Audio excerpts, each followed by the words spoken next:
Youth Congress के NSY के आपकी महती जिम्मेवारी इस संघर्ष में बढ़ गई है। साथियों, बहुत अच्छा नारा निकाला जो सदन में भी लगा था और फिर आज इस मंच से हिम्मत ने आप लोगों को लगवाया है। मोहन यादव पर कौन है भारी?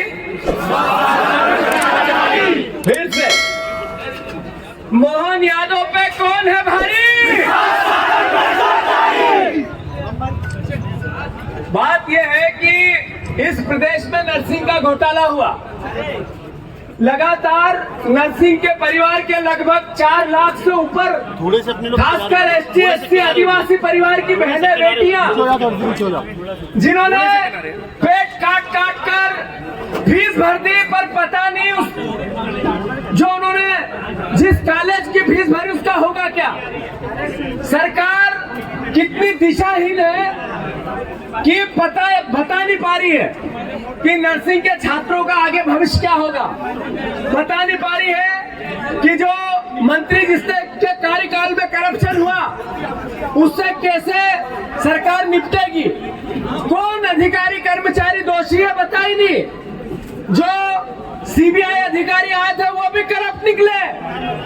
ऐसा प्रदेश जिसने व्यापम का कलंक लगाया, ऐसा प्रदेश जिसने पटवारी घोटाले का कलंक लगाया, ऐसा प्रदेश जिसने लगातार एक भी एग्जाम ऐसी नहीं जिसके पेपर लीक ना होते हो, ऐसा प्रदेश जिसमें लगातार घपले और घोटालों की एक पूरी लंबी लिस्ट बना दी हो, काला कर दिया मध्य प्रदेश के भविष्य को।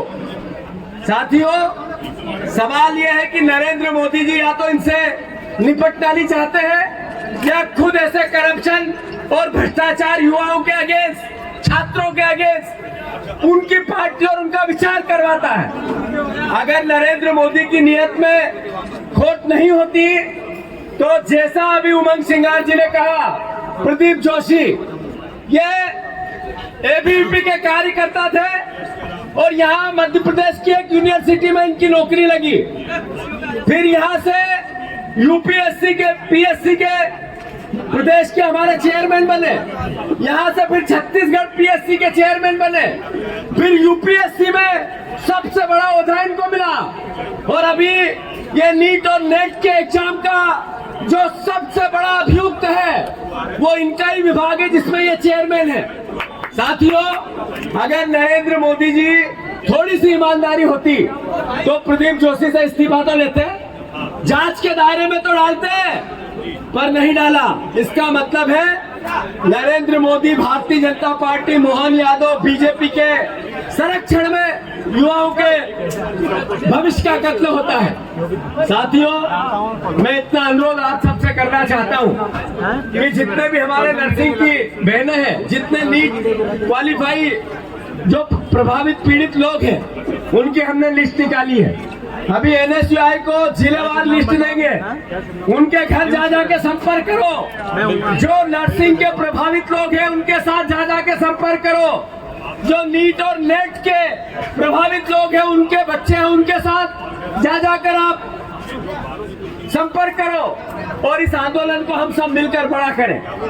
अभी उमंग जी की और हमारी बात हुई थी कि विश्वास सारंग के खिलाफ 16 तारीख को कल थाने में जाकर FIR लिखाएगी कांग्रेस पार्टी और ये कहेगी कि ये मुख्य अभियुक्त है, इसके कार्यकाल में नर्सिंग घोटाला हुआ, आपको FIR लिखनी चाहिए।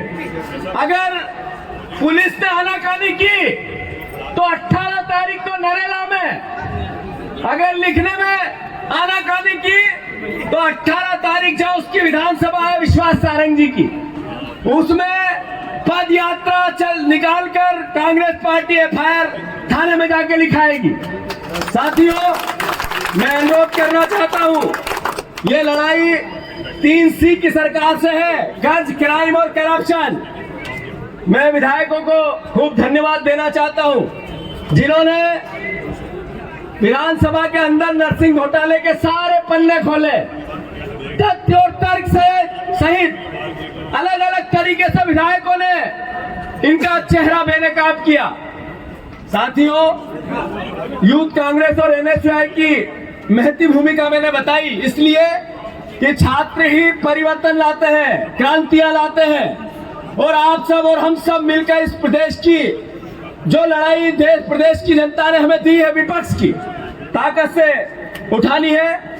36 लाख बेरोजगार है इस प्रदेश में। पंजीयन पिछले साल सरकारी आंकड़ों में थे। सरकार ने 4 लाख लोगों को रोजगार देंगे, युवाओं को रोजगार, इसका प्रोविजन किया अपनी बजट में। मतलब 32 लाख युवाओं के लिए सरकार कुछ नहीं करेगी।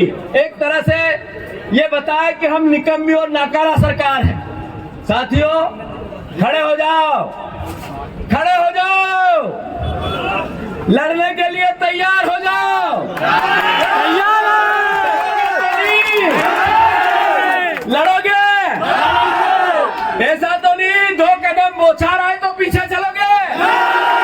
एक साथ एकजुट सबसे आगे रहेंगे उमंग सिंगार, फिर रहेंगे जयवर्धन सिंह जी, फिर रहेंगे हमारे उपनेता बिना किसी भी परवाह किए कपड़े की और अदर नर्सिंग के छात्र हैं। मैं मानता हूं ऐसे में हमारे वरुण ने जो अभी एक वीडियो देखा था कि गाड़ी पे चल के नोट कैसे लेना है और कैसे नौकरी देना है, ऐसा हमारा अध्यक्ष आप लोगों के बीच में आ रहा है। जरा तालियों की गड़गड़ाहट से स्वागत करो।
आकाश प्लीज अध्यक्ष जी को सुन लो 2 मिनट बस, एक बार जगह दे दीजिए।